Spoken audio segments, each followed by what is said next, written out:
Hello friends, welcome to Home Spice. இன்றைக்கி நம்ம சேனலில் என்ன ஸ்பெஷல்னால், ரொம்ப ஹெல்தியான வீட்டில் சிம்பிளாக இருக்கிறத வச்சு ஒரு ரசம் ரெசிபி பண்ண போகிறேன். ஸோ அதை தான் இன்றைக்கி நம்ம பார்க்க போகிறோம். வீடியோக்குள்ளே போகிறதுக்கு முன்னாடி நீங்கள் இன்னும் நம்ம சேனலை சப்ஸ்கிரைப் பண்ணலாம், சப்ஸ்கிரைப் பண்ணிக்கோங்க. கூடவே அந்த பெல் பட்டனையும் ப்ரெஸ் பண்ணிக்கோங்க. அப்போ தான் நாங்கள் போடுற ஒவ்வொரு வீடியோவும் உங்களுக்கு உடனே வந்து சேரும். வாங்க வீடியோக்குள்ளே போகலாம். ஆக்சுவலி இந்த ரசத்துக்காகவே நிறைய ஃபேன்ஸ் இருக்காங்க. இப்போ ஒரு சிலருக்கு ரசம் ரொம்ப பிடிக்கும், ஒரு சிலர் சாம்பார் ரொம்ப பிடிக்கும், ஒரு சிலர் வந்து சாம்பார், கூட்டு, பொரியல், ரசம் அப்படின்னு சொல்லிட்டு ட்ரை பண்ணுவாங்க. ஸோ எனக்கு ரொம்பவே ஃபேவரட்டான ஃபுட்டு ரசம். ஸோ அதனால் இன்றைக்கி அந்த டாபிக் எடுத்திருக்கேன். இது ஆக்சுவலி நான் வந்து யார்கிட்ட கற்றுக்கிட்டேன்னா, ஃபஸ்ட்டு எங்கள் பாட்டி தான் பண்ணுவாங்க. ஸோ நல்ல டேஸ்ட்டாக பண்ணுவாங்க. ஸோ அதுக்கப்புறம் நான் எங்கள் அம்மா செஞ்சது பார்த்துருக்கேன். ஸோ அதுதான் இன்றைக்கி நம்ம ட்ரை பண்ண போகிறோம். எஸ்பெஷலி வந்து பார்த்திங்கன்னா ரசம் வந்து ரொம்ப உடம்புக்கு நல்லது. இப்போ நீங்கள் நான்வெஜ் சாப்பிட்றீங்கன்னு வச்சோங்களேன். ஸோ நான்வெஜ் சாப்பிட்டு கொஞ்சம் ரச சாப்பாடு சாப்பிட்டீங்கன்னு வச்சோங்களேன், அது ரொம்ப நல்லாயிருக்கும்.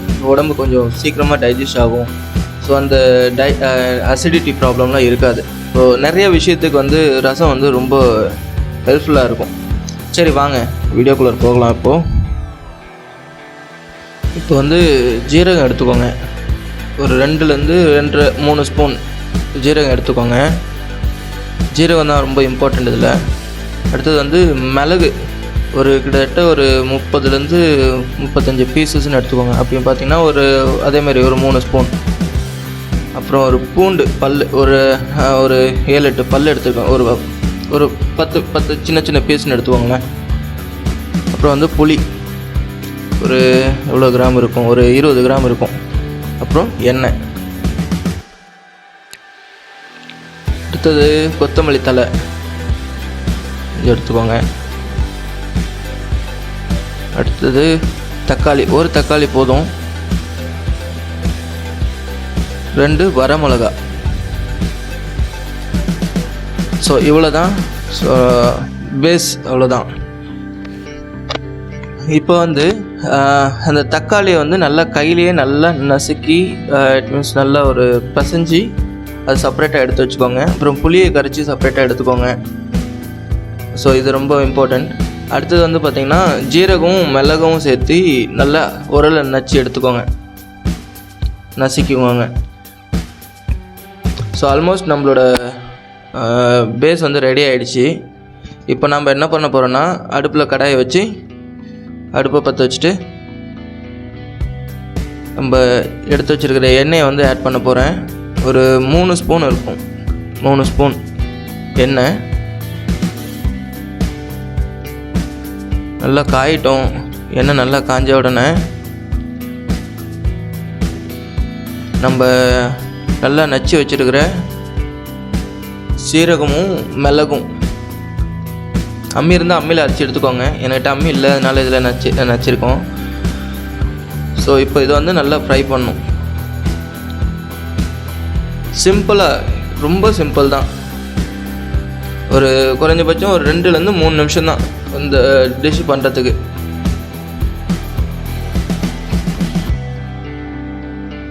ரொம்ப ஹெல்த்தியான டிஷ் ஆக்சுவலி. சீக்கிரம் டைஜஸ்ட் ஆகும். எந்த ஒரு பிரச்சனையும் இருக்காதுன்னு வச்சுக்கோங்களேன்.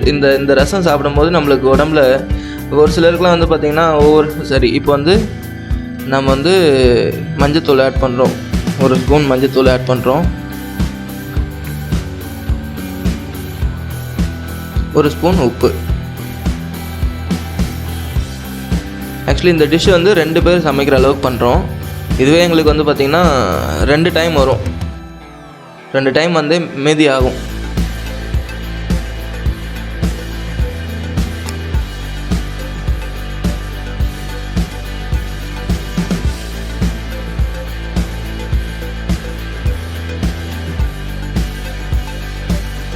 இப்போ நல்லா ரெடி ஆகிடுச்சு. இப்போ அடுத்த ஸ்டேஜ் வந்து பார்த்திங்கன்னா, நம்ம தக்காளி கரைச்சி வச்சுருக்கோம் இல்லைங்களா. ஸோ அதை வந்து ஆட் பண்ண போகிறேன். தக்காளி ஆட் பண்ணிட்டு நல்லா கிண்டி விடுங்க. இப்போது புளி தண்ணி ஆட் பண்ண போகிறோம். புளி தண்ணி வந்து நல்லா கையில் வச்சு நல்லா வடித்து எடுத்துக்கோங்க. ஏன்னா அதில் இருக்கிற இந்த கொட்டை நார் இதெல்லாம் வந்து வெளியே எடுத்துறதுக்காக நல்லா கிண்டி விடுங்க.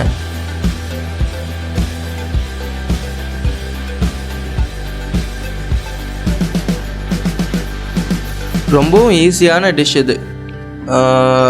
மேக்ஸிமம் ஒரு 2 நிமிஷம் இல்லைன்னா 3 நிமிஷம் இவ்வளோ தான் எடுக்கும். அதுக்கு மேலே எடுக்காது. ஆக்சுவலி ரொம்ப ஈஸியாக குக் பண்ணலாம். ரொம்ப உடம்புக்கு ரொம்ப நல்லது இந்த ரசம். இப்போ வந்து தண்ணி ஆட் பண்ண போகிறோம். நான் வந்து பார்த்திங்கன்னா இந்த பூண்டு சீரகம் இதெல்லாம் நச்சம் பார்த்திங்களா, அதிலேயே தண்ணி எடுத்திருக்கேன். ஏன்னா அதை நான் அதில் இருக்கிற அந்த பூண்டு இஞ்சிலாம் வந்துடும் அதனால் அதிலே எடுத்து ஊற்றுறேன் இப்போது. ஸோ மேக்ஸிமம் ஒர்க் கம்ப்ளீட் ஆகிடுச்சு. ஸோ அவ்வளோதான். அதுக்கப்புறம் வேறு எதுவும் ஆட் பண்ண போகிறதில்ல. வெறும் கொத்தமல்லி மட்டும் தான் ஆட் பண்ண போகிறோம். அது ஃபைனலாக ஆட் பண்ண போகிறோம். இது எப்படின்னா கொதி வர்றதுக்கு முன்னாடியே நம்ம இறக்கிடணும். லைட்டாக பாருங்கள், இப்போ கொதி வர ஸ்டார்ட் ஆகிடுச்சு ஆக்சுவலி.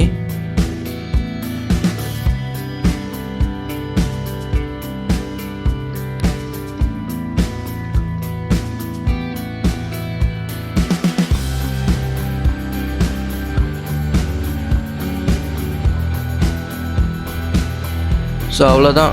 இப்போ வந்து ஓரளவுக்கு ரெடி ஆகிடுச்சு ஃபைனல். அவ்வளோதான் பாருங்களேன், ரொம்ப ஈஸி. நம்ம வந்து சாம்பார் கட் பண்ணி அதை பண்ணி இதை பண்ணி ரொம்ப ரிஸ்க் எடுத்து பண்ண தேவையில்லை. இது ரொம்ப சிம்பிளாக ரொம்ப ஹெல்த்தியான ஒரு டிஷ்ஷு தான் அது. நீங்களும் வீட்டில் ட்ரை பண்ணுங்கள், ரொம்ப அருமையாக இருக்கும்.